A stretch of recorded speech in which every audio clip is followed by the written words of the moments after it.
Hello guys, myself Jasraj Chaudhary.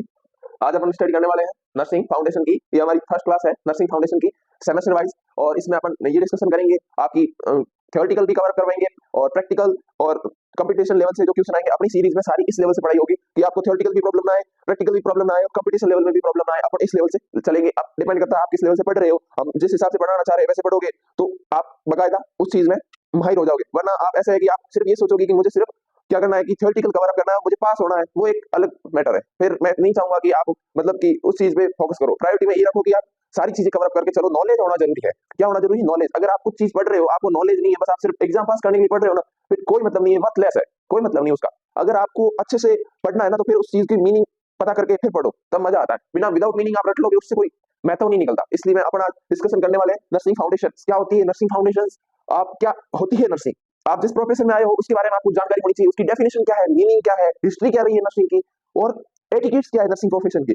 सारी चीजें ना, जैसे आप किसी प्रोफेशन में आए हो, इसका मतलब क्या होना चाहिए, आप में कुछ सुधार आएगा, कुछ एटिकेट्स आएंगे, आपकी बॉडी लैंग्वेज है, उन सब चीजों में सुधार आएंगे। और ये सब इंप्रूवमेंट होना बहुत जरूरी है। वरना आप में और जो नॉर्मली बीए बीएससी कर रहे हैं उन लोगों में, उन स्टूडेंट और आप में क्या फर्क आएगा? प्रोफेशनल का क्या मतलब होता है? प्रोफेशनल का ये मतलब होता है कि आपको एक मतलब एटिकेट्स एटिकेट्स बताए जाते हैं उन सब चीजों के लिए। ये बकायदा पढ़ाए जाते हैं नर्सिंग फाउंडेशन में, जो आपको फॉलो करने होते हैं पूरे पूरे आपके पूरे बैच। मतलब जब तक आप प्रोफेशन में कॉलेज में हो, या जब आप ड्यूटी कर रहे हो, या किसी कॉलेज में आप पढ़ा रहे हो, ये एटिकेट्स आपके फर्स्ट ईयर से लेके लाइफ टाइम तक काम आने वाले एटिकेट्स हैं, जो नर्सिंग फाउंडेशन में स्टडी करवाए जाएंगे। और इसके बाद आपके जो अपन 4 टॉपिक आज जो फर्स्ट डिस्कशन कर रहे हैं, ये basic of the nursing foundation है। इनसे शुरुआत होती है नर्सिंग फाउंडेशन की। पहला टॉपिक है डेफिनेशन ऑफ द नर्सिंग। क्या है डेफिनेशन ऑफ द नर्सिंग? दूसरा है मीनिंग ऑफ द नर्सिंग।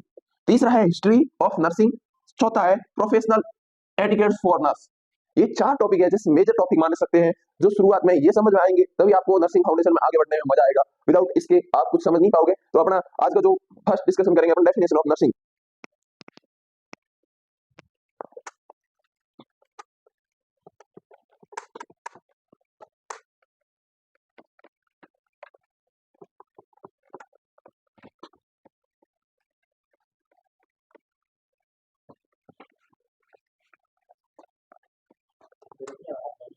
ठीक है,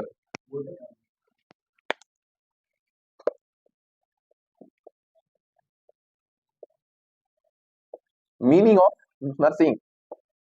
सेकंड पॉइंट है meaning of nursing. Meaning of nursing, आप देखो, नर्स न्यूमोनिक बनाते क्या न्यूमोनिक है? Nurse, NURSE।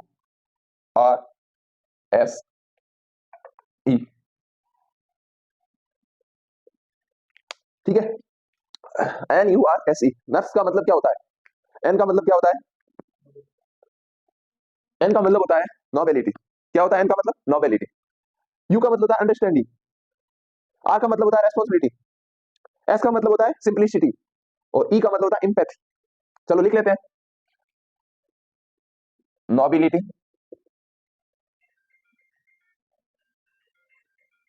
अंडरस्टैंडिंग, रेस्पॉन्सिबिलिटी,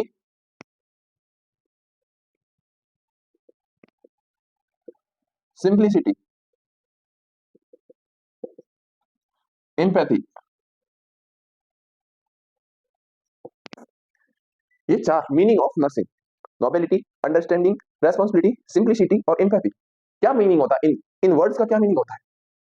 आप नोबेलिटी पढ़ रहे हो, नोबेलिटी का मतलब होता है कि एक नर्स है, उसमें बड़प्पन होना चाहिए, नॉलेज होना चाहिए प्लस बड़प्पन होना चाहिए। इसको एक ये भी लिख सकते हैं इसमें, नोबेलिटी और नॉलेज। बड़प्पन होना चाहिए और नॉलेज होना चाहिए। मैंने आपको अभी जस्ट बताया कि नॉलेज होना कितना इंपॉर्टेंट है आपके लिए। नर्सिंग में हो, फील्ड में हो, तो आपके पास नॉलेज होना बहुत जरूरी है। अगर आपके पास कम नॉलेज है या यूट्यूब का नॉलेज है, तो आप उसके लिए आपके लिए हार्मफुल हो सकता है। आप फील्ड में जॉब कर रहे हो, आपने कोई गलत ट्रीटमेंट दे दिया, उसके लिए आपके पास एंटीडोट नहीं है, आपको एंटीडोट पता नहीं है, तो ये चीजें कॉम्प्लिकेशन हो जाती है इन सब चीजों का। आपको इन सब चीजों की जानकारी होना बहुत जरूरी है। किसी चीज का आप ट्रीटमेंट कर रहे हो तो उनकी टॉक्सिसिटी का पता होना चाहिए कि आप टॉक्सिसिटी होगी तो कैसे ट्रीटमेंट करोगे। फाइनल बात, तो इसलिए बोलता हूँ कि नॉलेज होना बहुत जरूरी है। दूसरा है अंडरस्टैंडिंग। अंडरस्टैंडिंग क्या है? एक नर्स में अंडरस्टैंडिंग होना बहुत जरूरी है। नर्सिंग अंडरस्टैंडिंग बहुत जरूरी है। आप पेशेंट को साथ अंडरस्टैंडिंग होना जरूरी है। आपका रिलेशन पेशेंट के साथ बहुत अच्छा रिलेशन होना जरूरी है। पेशेंट तभी आपसे एकदम फ्रेंडली जोन में बात करेगा, तभी अपनी खुल के बात बता पाएगा कि मुझे ये प्रॉब्लम है। आप उस चीज को अंडरस्टैंडिंग करना, आप में अंडरस्टैंडिंग होनी चाहिए। वो क्या बताना चाह रहा है, आप उस चीज उसके आधे अक्षरों को समझ पाओ। समझ रहे बात को? अंडरस्टैंडिंग होना बहुत जरूरी है। तीसरा क्या, रेस्पॉन्सिबिलिटी होना जरूरी। एक नर्स में रेस्पॉन्सिबिलिटी कितना जरूरी है आपको पता है। आपने कभी तो आप हॉस्पिटल में भी गए होंगे, अपने किसी मिलने वाले को लेकर एडमिट करवाए होंगे, तो आपने देखा होगा एक नर्स से कितना रेस्पॉन्सिबल होता है। एक डॉक्टर आता है, ट्रीटमेंट लिख देता है, समझ रहे बात को।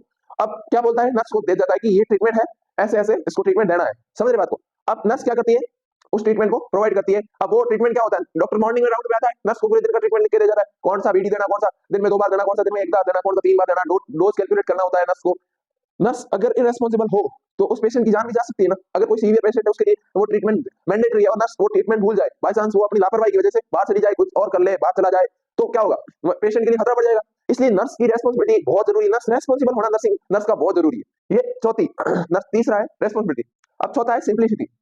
नर्स में सिंप्लिसिटी होना बहुत जरूरी, समझ रहे बात को। सिंप्लिसिटी का क्या मतलब होता है, सिंप्लिसिटी का मतलब होता है आप फैशन शो करने नहीं जा रहे, आप एकदम सिंपल जो एटिकेट्स कपड़े होते हैं, मतलब जो आपकी ड्रेसअप होती है हॉस्पिटल्स की, उस हॉस्पिटल की ड्रेसअप में जा रहे हो, एकदम सिंपली एप्रॉन पहन के एकदम सिंप्लिसिटी के साथ में जा रहे हो, और काम करने के लिए आप में कोई शर्म नहीं है कि मैं ये नर्स का काम होते हुए आप नहीं कर रहे हो, ये काम मैं क्यों करूं। तो वो है आपकी सिंप्लिसिटी। सिंप्लिसिटी का मतलब ये नहीं है कि आप मतलब नीचे बैठ जाओ कि हाँ सिंप्लिसिटी के अकॉर्डिंग नीचे बैठ, वो सिंप्लिसिटी नहीं होती। सिंप्लिसिटी का मतलब ये होता है कि आप अपनी एक पोलाइटनेस के साथ काम कर रहे हो, जो आपका काम है वो आप कर रहे हो बिना किसी के कहे, बिना किसी के टोके, ये सिंप्लिसिटी माना जाता है। आपकी डाउन टू अर्थ होना जरूरी है, आप पेशेंट के साथ एकदम प्यार से कोऑपरेट करके उनके साथ उनकी डील करते हो, चाहे पेशेंट कितना ही अग्रेशन में है, आपको क्या करना, अपना आपा नहीं होना है, अपना आपको कंट्रोल करना, सेल्फ कंट्रोल करना है, और पेशेंट को संभालना है, पेशेंट को ट्रीट करना है, क्योर करना, because your duty, it's your duty. So simplicity. Last है एम्पैथी। एम्पैथी सिंपैथी इसका मतलब क्या, सहानुभूति, इसको साइकोलॉजिकल सपोर्ट देना बोल सकते हैं।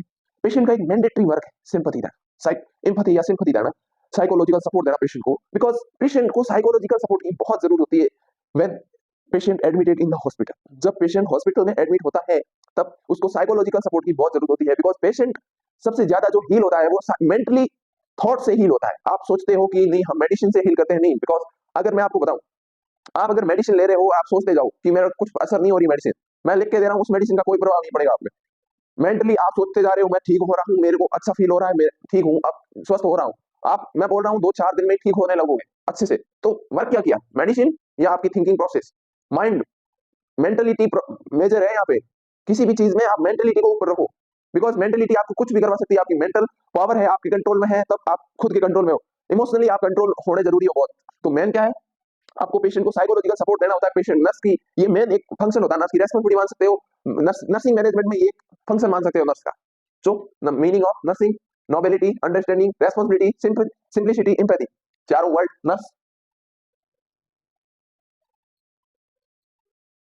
नर्स आपको समझ आ गया होगा। अगर कुछ आपके कुछ समझ में नहीं आया हो कोई चीज, आप कमेंट करके बताएं, टेलीग्राम पे पूछ सकते हैं, कहीं पे भी पूछ सकते हैं, आपके सीआर सर मुझे इन्फॉर्म कर देंगे, मैं उस चीज को लेके दोबारा उस टॉपिक पे क्लास ले लूंगा, कोई दिक्कत नहीं है। आप ये मत सोचना कि ये क्लास हो गई तो अब और क्लास नहीं होगी। आपको कोई टॉपिक अच्छे से समझ नहीं आया हो या मैं अच्छे से नहीं समझा पाया हूँ, तो आप उस टॉपिक को कमेंट करके जरूर बताना कि इस टॉपिक पे क्लास लो सर, मैं उस टॉपिक पे उतना ही अच्छे कंटेंट के साथ आपके क्लास लेके आऊंगा। ये अपनी फर्स्ट क्लास है, इसमें अपन जनरली डिस्कशन कर रहे हैं नर्सिंग क्या होती है, नर्सिंग की डेफिनेशन क्या है, नर्सिंग का मीनिंग क्या है, हिस्ट्री क्या रही है नर्सिंग की, उसके बाद अपन एटिकेट्स क्या है, ये सारी चीजें जरूरी है। जब आप कॉलेज में जाते हो तो एटिकेट्स कितने जरूरी है, आप जब जाओ तो पता चले। अब कुछ लोग गए हैं, कुछ लोग नहीं गए हैं, मैं सबको बता दूंगा कि etiquette of profession, etiquettes of for nurse के लिए क्या होता है, मैं आपको डिटेल में बता दूंगा, और वो सारी चीजें आप फॉलो करना, फिर आप देखना अपने आप में एक अलग इंप्रूवमेंट आएगा। सारी चीजें मैं बताऊंगा आगे आने स्टेप। हिस्ट्री ऑफ नर्सिंग,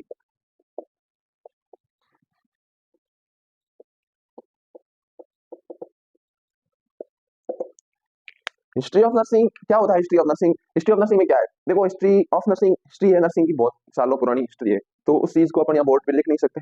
बहुत हिस्ट्री है, बड़ी हिस्ट्री है। अगर आपको ज्यादा जानना हो हिस्ट्री के नर्सिंग के बारे में, आप जानना हो क्या, आप जानना जरूर जानना, आप टाइप करना गूगल पे जाके हिस्ट्री ऑफ नर्सिंग, वहाँ आपको पूरा प्रोसाइड आ जाएगा हिस्ट्री ऑफ नर्सिंग का, कि कहाँ से नर्सिंग की शुरुआत हुई है और कहाँ से मॉडर्न नर्सिंग की शुरुआत हुई है। अपन जस्ट बात करेंगे आज मॉडर्न नर्सिंग ऑफ की कहाँ से शुरुआत हुई है, उनका फाउंडर कौन है, जो जिसका मेन रोल है, क्योंकि नर्सिंग की शुरुआत मॉडर्न ऑफ नर्सिंग के बाद हुई। उससे पहले सारी चीजें नर्सिंग अकेली नहीं थी, एक पर्टिकुलर नर्सिंग फील्ड नहीं थी उससे पहले सारी चीजें क्या होती थी कि मेडिसिन में ही आती थी सारी चीजें, मतलब ट्रीटमेंट के हिसाब से ली जाती थी, सारी फील्डें अलग अलग नहीं बनी हुई थी उस टाइम तक जब मॉडर्न नर्सिंग नहीं आई थी। अब मॉडर्न नर्सिंग के बारे में बात करेंगे अपन हिस्ट्री में।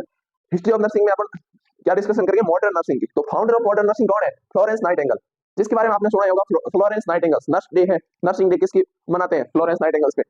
तो सारी चीजें हैं, इसको फ्लोरेंस नाइटिंगेल को लेडी ऑफ लैम्प कहा जाता है। थोड़ा मैं इसको आपको बता देता हूँ ब्रीफली कि लेडी ऑफ लैम्प क्यों कहा गया फ्लोरेंस नाइटिंगेल को। फ्लोरेंस नाइटिंगेल को लेडी ऑफ लैम्प इसलिए कहा गया क्योंकि जब इनकी वॉर हुई थी, सिविल वॉर हुई थी, उस टाइम ये जो लेडी थी फ्लोरेंस नाइटिंगेल, इन्होंने मोमबत्ती लेके जो सैनिक घायल हुए थे उनकी सारी चीजें, क्योर ट्रीटमेंट, प्राइमरी ट्रीटमेंट, सारी चीजें प्रोवाइड करवा रही थी। ये मोमबत्ती लेके अंधेरे में, रात के अंधेरे में मोमबत्तियां लेके ये सैनिकों की घायल स्थिति पे पहुंच कर उनकी मरहम पट्टी कर रही थी। ये सारी चीजें अपनी लैंग्वेज में बोलते हैं कि मरहम पट्टी कर रही थी वहां पे घूम घूम के। कहां पे, ये कहां की बात है? ये बात है टर्की की।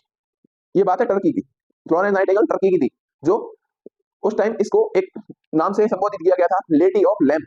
तो इसलिए उसके बाद में इसको लेडी ऑफ लैम्प से जाना जाता है फ्लोरेंस नाइटिंगेल को। और डिटेल में आप अगर जानना चाहेंगे तो अपन डिटेल में डिस्कशन करेंगे। बट हिस्ट्री ऑफ नर्सिंग आप इतना ही डिस्कशन कर रहे हैं क्योंकि हिस्ट्री ऑफ नर्सिंग बहुत बड़ी है, उसके लिए इस वीडियो में कंटेंट आना सफिशिएंट नहीं है। मैं चाहता हूं कि ये अपना फर्स्ट वीडियो, इसलिए फर्स्ट क्लास है अपनी, इसलिए अपन इसको मिनिमाइज करके आपको एक शॉर्ट कंटेंट दे नर्सिंग के, जनरल इंट्रोडक्शन के बारे में, नर्सिंग क्या होती है, मीनिंग वगैरह के बारे में। तो इसलिए मैं आपको बताऊंगा। अगर आपको इसमें और रुचि है तो आप हिस्ट्री ऑफ नर्सिंग टाइप करके गूगल पे सर्च करके देख सकते हैं और आपको बेस्ट कंटेंट मिल जाएगा। स्लाइड शेयर वगैरह बहुत सारी वेबसाइट्स हैं जहाँ पे आपको अच्छा इनकी हिस्ट्री के बारे में पढ़ने को मिलेगा। आप रुचि रखते हो तो जरूर पढ़ें। मैं कहता हूँ रुचि नहीं रखते हो तो भी इस फील्ड में हो तो इस चीज को जरूर पढ़ें।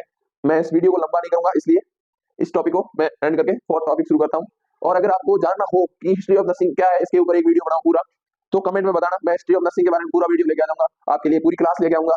अगर आपकी इच्छा हो और अगर चाहते हो, आपकी नहीं, हम खुद सर्च करके देख लेंगे, इट्स योर चॉइस।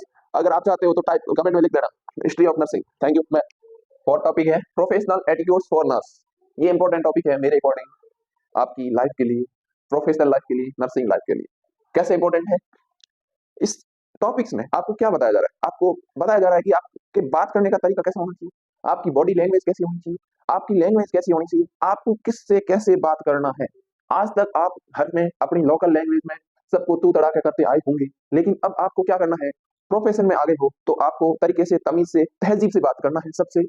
आप एक बात याद रखना, आप अगर रेस्पेक्ट करोगे तो आप रेस्पेक्ट पाओगे, अगर आप रेस्पेक्ट नहीं करोगे तो रेस्पेक्ट नहीं पाओगे।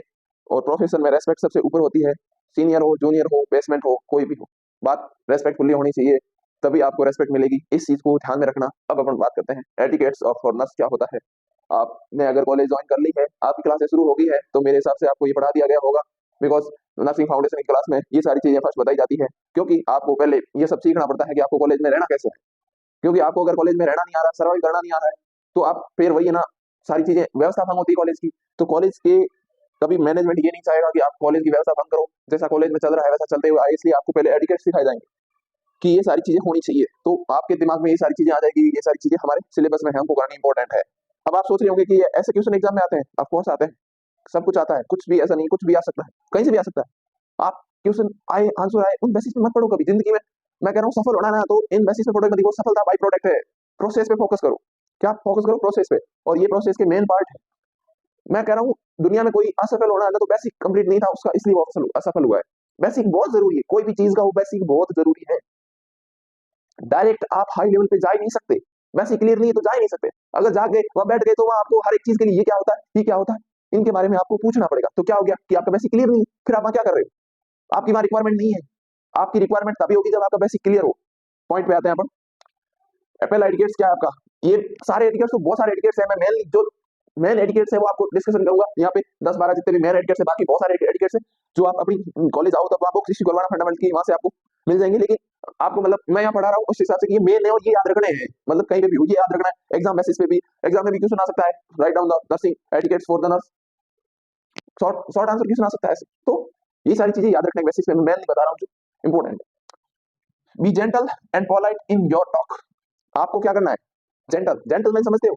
एक मतलब जेंटलमैन का मतलब होता है एक सच्चा ईमानदार, और एक मतलब जो उसको बोल सकते हैं कि आज्ञाकारी, या फिर कुछ भी। उसको जेंटलमैन का मतलब समझ गए होंगे आप मेरे हिसाब से। तो gentle and polite in your talk. आपको ना किसी से बात कर रहे हो ना एकदम जेंटलमैन की तरह, और अपनी जो लहजा है बात करने का उसमें पोलाइटनेस होनी चाहिए। अगले वाले को कन्विंस करने के लिए क्या आप ऑर्डर नहीं कर सकते किसी को काम करवाने के लिए। आपकी टॉकिंग में पोलाइटनेस होनी बहुत जरूरी है, तभी आपका कोई काम करेगा, तभी आप किसी का काम करोगे। अगर आपको कोई ऑर्डर देगा तो आप काम करोगे? नथिंग, कभी नहीं करोगे। इसलिए अगर आप चाहते हो कि मुझे कोई पोलाइट और जेंटल तरीके से बात करे, तो आपको भी जेंटल और पोलाइट तरीके से बात करनी होगी। चाहे कॉलेज में हो, कहीं पे बाहर हो, जहां आप जा रहे हो, अपने घर पे कॉलेज नहीं मिलेगी आपको, आउट ऑफ द स्टेट है, आउट ऑफ द डिस्ट्रिक्ट है, तो इस चीज का प्रॉपर ध्यान रखें अपना कि आपकी जो टॉक है उसका वॉल्यूम ध्यान नहीं है, दादागिरी वाली टॉक नहीं। क्या टॉक हो? जेंटल और polite. You should great your senior, co-worker, your clients, act with the appropriate word and according to the time of the day। इसका क्या मीनिंग होता है? आप अपने सीनियर्स की रेस्पेक्ट करोगे, अपने कोवर्कर की रेस्पेक्ट करोगे, आप अपने क्लाइंट्स की भी रेस्पेक्ट करोगे। अब कैसे रेस्पेक्ट करोगे, इसने ये बताया है, with appropriate word and according to time of the day. Example क्या दिया है, गुड मॉर्निंग, गुड इवनिंग। आप जब कॉलेज में जाते हो तो सबसे पहले वहां क्या बोला जाता है, सीनियर सीनियर लोग क्या बोलते हैं कि आपको कोई अगर सीनियर दिख रहा है या आपसे कोई सीनियर मिल रहा है, आपसे टॉक कर रहा है, बात कर रहा है, तो आप विश क्या करोगे, विश करने के लिए आपको वर्ड बताए जाते हैं कि good morning, good evening, good afternoon. तो ये सारी चीजें हैं कि आप उसको रेस्पेक्ट देने का तरीका है आपका, ये क्या है, नर्सिंग एटिकेट्स हैं। आप किसी जो सीनियर क्या कहते हैं आपके को-वर्कर से या फिर आपके क्लाइंट से मिल रहे हो तो गुड मॉर्निंग, गुड आफ्टरनून करके मिलो, ये आपका एक एटिकेट्स दिखाता है। आप कहीं पे भी चले जाओ, आपको मतलब जो क्या कहते हैं, जो डॉक्टर्स हैं, नर्सिंग है, आप वहां देख रहा हूँ वो मिलते हैं तब विश कैसे करते हैं, सुबह सुबह जहाँ पे मेडिकल कॉलेज में होता है, हॉस्पिटल में, गुड मॉर्निंग, गुड इवनिंग के तरीके विश करके चलते हैं एक दूसरे को। तो वो होती है रेस्पेक्ट सीनियरिटी को वर्कर्स एंड क्लाइंट्स के लिए। ये हो गया दूसरा जो मेन था, you should address the senior with proper title. इसका मतलब होता है कि आप अपने सीनियर्स को एक प्रॉपर टाइटल के साथ एड्रेस करो। वो कैसे करोगे, जैसे आप नर्सिंग में हो, आपसे एक बैच ऊपर है या दो बैच, तीन चार बैच, जितने फर्स्ट सेमेस्टर होते हैं 4 बैच ऊपर है, वो सारे आपके क्या हुए, आप उनको कैसे एड्रेस करोगे, आप उनको एड्रेस करोगे, जनरली वर्ड होता है अपना एड्रेस करने का सीनियरिटी को बॉस, मेडिकल वर्ड, जिसको बॉस बोलते हैं, बॉस सीनियर्स को क्या बोलते हैं, बॉस बोलते हैं। और कुछ इंजीनियरिंग कॉलेज वगैरह होती है उधर सर बोलते हैं, गर्ल्स को मैडम बोलते हैं, मैम बोल देते हैं। हालांकि अभी मेडिकल फील्ड में सीनियर्स को एड्रेस करने का सबसे अच्छा वर्ड है बॉस, जो प्रेफर करना चाहिए। और सबको जब आप अपने कॉलेज में जाओ तो आप क्या वर्ड यूज करोगे, बॉस वर्ड यूज करोगे, good morning boss, good evening boss, boss से संबोधित करोगे, अपने सीनियर्स को एड्रेस करोगे। तो ये हो गया थर्ड, जिसमें लिखा है सर मैम और बॉस, मतलब सर का सर आपके टीचर्स है, जो कॉलेज की फैकल्टीज है उनको सर बोलोगे, और जो मैडम है पढ़ाने वालों को मैम से एड्रेस करोगे, कोई आपत्ति नहीं है। और सीनियर जो है वो बॉस से एड्रेस करना। नेक्स्ट है stand up when answering question in the classroom. जब आप क्लासरूम में हैं, सर पढ़ा रहे हैं, आगे क्लास में टीचर्स पढ़ा रहे हैं, आपको प्रोफेसर पढ़ा रहे हैं, आपको क्वेश्चन आंसर करना है, तो प्रॉपर मैनर्स क्या होते हैं, आप खड़े खड़े बैठे बैठे क्वेश्चन आंसर नहीं कर सकते, आपको आपके स्थान से खड़ा होकर सर से, प्रोफेसर सर से क्वेश्चन आंसर करना होता है। ये होता है एटिकेट्स, प्रोफेशनल एटिकेट्स होता है। Stand up when answering question in the classroom, समझ गए। Stand aside and give way to seniors when you cross them on the way. आपको जब सीनियर्स जब आ रहे होते हैं तो आपको एक साइड खड़ा होकर उनको रास्ता देना होता है। ये होता है रेस्पेक्ट देना, इसको क्या बोलते हैं, रेस्पेक्ट देना। जब सीनियर जा रहे होते हैं तो साइड में खड़ा होकर उनको फर्स्ट जाने का रास्ता देना, इसको बोलते हैं, उनको रेस्पेक्ट देना बोलते हैं। आप उसको गलत ये मत लेना कि हम छोटे हो जाएंगे, आप भी सीनियर होंगे, सब सीनियर होते हैं, तो जब आप सीनियर होंगे तो आपके जूनियर आपको रेस्पेक्ट देंगे। तो रेस्पेक्ट ही इस अपनी फील्ड में है क्या, रेस्पेक्ट ही है, सबसे बड़ी चीज रेस्पेक्ट है। रेस्पेक्ट होना बहुत जरूरी है, सीनियरिटी जूनियरिटी क्लासमेट किसी का भी। तो क्या stand side give way to senior when you cross on the way, maintain silence wherever and whenever necessary, maintain silence wherever and whenever necessary। कहाँ नेसेसरी होता है, क्लासरूम और लाइब्रेरी। क्लासरूम में बैठे हो तब शोर नहीं करना होता है, ये एटिकेट्स, अच्छे एटिकेट्स की बात हो रही है तब ये बात है। और लाइब्रेरी में जब सब कोई पता है, लाइब्रेरी का मतलब होता है कि साइलेंस रहना होता है वहाँ पे, तो यहाँ पे साइलेंस मेंटेन करना होता है आपको। नेक्स्ट है obey senior without arguing. Obey senior without arguing, आपको अपने सीनियर से आर्ग्यू नहीं करना है, उनकी जो वो बोल रहे हैं उनकी आज्ञा का पालन करना है। सीनियर मतलब ऐसा भी नहीं है कि आपको सीनियर बोल रहे हैं कि किसी को गाली दो, वैसे सीनियर करेंगे भी नहीं, अच्छे सीनियर होते हैं वो ऐसी चीज करते भी नहीं है।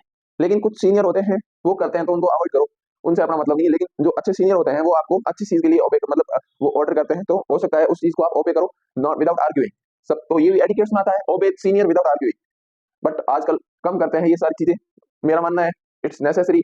आप जब सीनियर होगे तो आप अपने जूनियर से एक्सपेक्टेशन रखते हो सब चीज की, तो आपको भी अपने सीनियर्स की आज्ञा, मतलब उनकी बातों को मानना चाहिए, उनसे आर्ग्यू नहीं करना चाहिए। While on duty never use any form of jewellery that may interfere with work.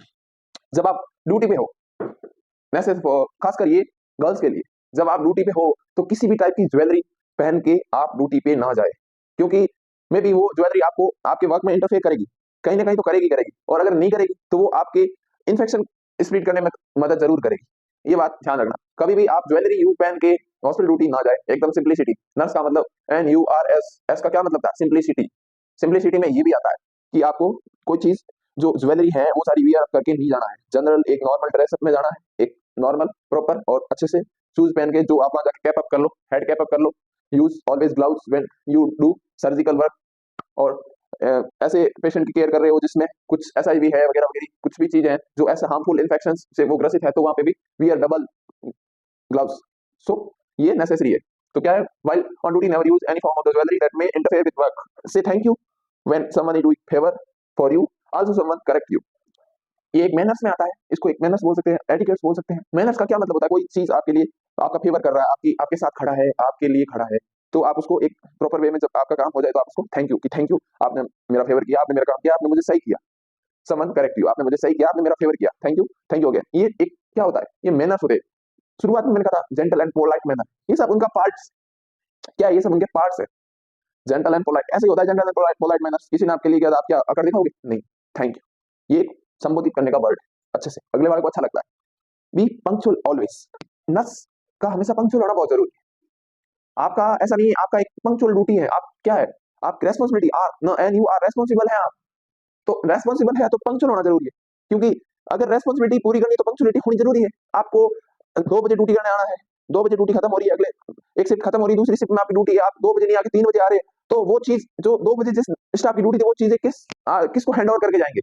Punctual नहीं हो आप, फिर आप आके कंफ्यूज हो गए कौन सी चीज का। हाँ, मान ली डॉक्यूमेंटेशन में सारी चीजें आपको समझ आ जाएगी, लेकिन कुछ चीजें ऐसी होती है जो वर्बल कम्युनिकेशन के थ्रू बताई जाती है, मुंह से कम्युनिकेट करके बताई जाती है, नोट रिटर्न में नहीं होता वो सारी चीजें, तो वो सारी चीजें आपको हैंड ओवर करके जाते हैं। तो पंक्चुअलिटी नहीं रही, आप रेस्पॉन्सिबिलिटी खो गए, तो आप वहां पे अच्छे से वर्क नहीं कर पाओगे, आप अपनी रेस्पॉन्सिबिलिटी अच्छे से नहीं निभा पाओगे ना। इसलिए पंक्चुअल होना बहुत जरूरी है, और नर्स को सबसे ज्यादा पंक्चुअल होना जरूरी है। टाइम पे जाना है, ड्यूटी ऑलवेज टाइम पे जाना है, क्योंकि पेशेंट अपने पे डिपेंड होते हैं भरोसा करके कि नर्स जो भी स्टाफ है, मेडिकल स्टाफ है, नर्सिंग स्टाफ है, ये अपने लिए अच्छा कर रहे हैं। सब आंख बंद करके भरोसा करते हैं, एक तरह से आपको भगवान मानते हैं, अपने को भगवान मानते हैं। इसलिए अपने को इस चीज से कभी मुंह नहीं मोड़ना चाहिए कि आपकी ड्यूटी है और आप मक्कारी करके 1 घंटा 2 घंटा लेट जा रहे हो, ये अच्छे मैनर्स नहीं है। सो ये एटिकेट्स, नर्सिंग एटिकेट्स में ये सारी चीजें इसलिए बताई जाती है कि आप पहले आओ, इससे पहले माइंडली प्रिपेयर हो गया हो कि ये सारी चीजें होती है, होनी चाहिए। Always be always punctual.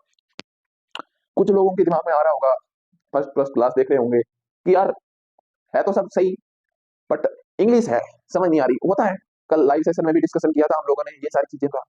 ये सारी चीजें ना, अब क्या है, ये नॉर्मल इंग्लिश है, इस ये कोई रॉकेट साइंस वाली इंग्लिश नहीं है होती है इंग्लिश तब भी होती है। वोकेबलरी आपकी जितनी अच्छी होगी, आप इंग्लिश को उतना अच्छे से समझ पाओगे। कोई डरने की जरूरत नहीं है, आप आओ कॉलेजों में जाओ, वहां जाओ, हमारे साथ जुड़े रहो, हम धीरे धीरे आपको सारी चीजें इसी हिसाब से चलते रहेंगे, बताते रहेंगे। अब मेरे हिसाब से इसमें जो वर्ड यूज हुए हैं, मैंने आपको बताने की कोशिश इसलिए नहीं की, ये नॉर्मल जो वर्ड है आपने पहले भी सुन रखे हैं, क्योंकि इन चीजों में कोई मेडिकल टर्मिनोलॉजी नहीं यूज हुई है। जैसे एडिकेट्स मान सकते हैं, एडिकेट्स का मतलब होता है कि एक प्रोफेशनल एडिकेट्स मतलब आपका तरीका बोल सकते हैं एडिकेट्स को, एक तरीके आपके नर्सिंग प्रोफेशनल के तरीके बोल सकते हैं, एक लहजा बोल सकते हैं, तहजीब बोल सकते हैं। तो ये चीजें हैं, बाकी सारी चीजें मुझे नहीं लगता आपको कुछ अनसुनी हो, आगे आएगी अनसुनी। जो वोकेबलरी है, कुछ वर्ड्स हैं जो आपने कभी नहीं सुने होंगे, उनकी मैं जरूर आपको हिंदी ट्रांसलेट भी बताऊंगा, सारी चीजें आपको समझाऊंगा। तो हिंदी वाले हैं सारे, मुझे पता है मैक्सिमम हिंदी के हैं, तो आपको ज्यादा इतना घबराने की जरूरत नहीं। मुझे कुछ समझ नहीं आ रहा, धीरे धीरे सब समझ आएगा, सबको समझ आएगा। अपन जैसे जैसे आगे बढ़ेंगे वैसे वैसे सबको सब समझ आएगा। आप कॉलेज भी जाएंगे, यहाँ से भी पढ़ेंगे, जैसे कॉलेज में भी थोड़ा बहुत आपको पढ़ाएंगे, आपको सब हर जगह से थोड़ा थोड़ा समझ आने लगेगा, तो आप समझ पाओगे कि एक्चुअली है क्या नर्सिंग फाउंडेशन, होता क्या है। आपके यहाँ पे 6-7 महीने के बाद आपकी जब कॉलेज में 6-7 महीने जब पूरा हो जाएगा थ्योरेटिकल पोर्शन, उसके बाद आपकी जब ड्यूटियां लगेगी, तब आपको प्रॉपर पता चलेगा कि एक्चुअली में होता क्या है नर्सिंग फाउंडेशन। वैसे पढ़ के पता चल जाएगा, सारी प्रोसेस है इसका, उसके बाद में अप्लाई करोगे ना, तब आपको सारी चीजें रियल में पता चल जाएगी, हाँ पढ़ा था, ये अप्लाई हो रहा है, एग्जैक्ट सारी चीजें सही तरीके से चल रही है। समझ गए? नेक्स्ट है avoid thumb sucking and nail biting. कुछ लोगों की आदत होती है बचपन से ही कि वो थंब सकिंग करते हैं, ऐसे अंगूठे को सूचना सूचना अंगूठे को सूचने की आदत होती है किसी किसी की। और कोई होता है जो ऐसे फ्री बैठा रहता है, नेल बाइटिंग करता है। इन सब चीजों को क्या करना है, आपको अवॉइड करके चलना है। ये एक बैड मैनर्स माना जाता है। आप कहीं बैठे हो, थंब सकिंग कर रहे हो या नेल बाइटिंग कर रहे हो, आप पे क्या नेगेटिव असर जाएगा, मतलब किसी जो दूसरे लोग देख रहे हैं ना, वो आपको भौंदू समझेंगे कि यार आपका जो आईक्यू लेवल है बिलो द बेल्ट है, कोई ज्यादा आपका लेवल नहीं है अच्छा। तो ये एक आपकी पर्सनैलिटी डिक्रीज करने का काम करता है कौन, थंब सकिंग और नेल बाइटिंग। इसको क्या करना है, अवॉइड करना है अपने को। इस प्रोफेशन में आने के बाद आप प्रोफेशन से पहले कुछ भी कर रहे हो, चाहे कुछ भी, मतलब कितना ही गिरोहा काम, कितना ही बुरा काम कर रहे हो, उन सब चीजों को भूल जाओ। आप एक प्रोफेशन में आ रहे हो ना, तो आप एक एटिकेट्स फॉलो करना जरूरी होता है, नर्सिंग एटिकेट्स को। तो नर्सिंग में नर्सिंग एटिकेट्स बहुत इंपॉर्टेंट है। जितना पहले ये चीजें सीखनी बहुत जरूरी है, उसके बाद फाउंडेशन सीखना, क्योंकि इनके सीखने के बाद ही आपको फाउंडेशन पढ़ने में मजा आएगा। फाउंडेशन को काम तभी ले पाओगे आप, बिना इसके एटिकेट्स के बिना आप कॉलेज में सर्वाइव नहीं कर पाओगे, क्योंकि जो मैंने बताया है वो सारी चीजें आपको कॉलेज वाले भी बताएंगे। तो ये सारी चीजें आप पहले से पता करोगे तो आपके लिए बेनिफिशियरी है। Keep eye to eye contact and sit face to face when listening to someone. आप जब किसी को सुन रहे हो ना, या किसी से बात कर रहे हो, तो आप उससे आई टू आई कांटेक्ट मेंटेन करें, और फेस टू फेस में आई टू आई कांटेक्ट लोग क्या होते हैं, ज्यादातर लोगों को आप देखना आपसे बात करते हुए आई से आई कांटेक्ट नहीं कर पाएंगे। या से मैं आपसे जैसे बात कर रहा हूँ, एग्जाम्पल के तौर पर ऐसे बात करूंगा कि मैं ऐसे बताऊंगा, ये सारी चीजें क्या हो गई, ये एग्जाम्पल के तौर पर बता रहा हूँ कि आई से आई कांटेक्ट नहीं हो पा रहा मेरा आपसे।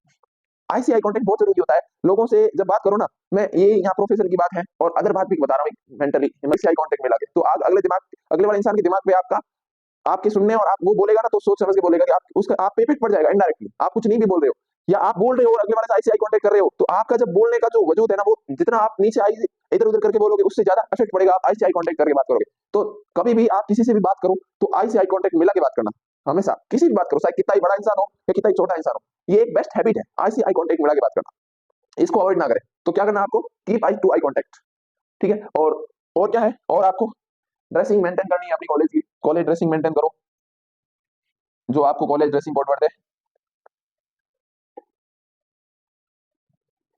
अपनी अपनी कॉलेज की, जहाँ जहाँ आपको अलर्ट हुआ है कॉलेज। और आई होप, मैं मुझे लगता है मैंने बहुत अच्छे से एक्सप्लेन किया है।